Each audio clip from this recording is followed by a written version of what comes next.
You can ask buyers to remove negative ratings on Allegro. However, we suggest that you try contacting the buyer via the message center and resolve the problem first.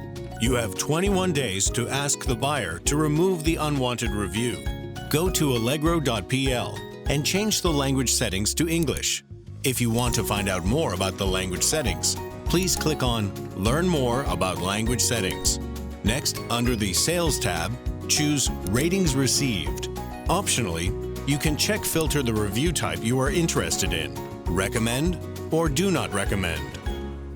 You can choose to Respond to Buyer, where your response will be visible under the negative review.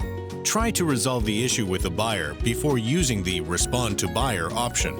Click on Ask to Remove, where you can enter your message to the unsatisfied buyer. Click on Send your request to buyer when your message is ready.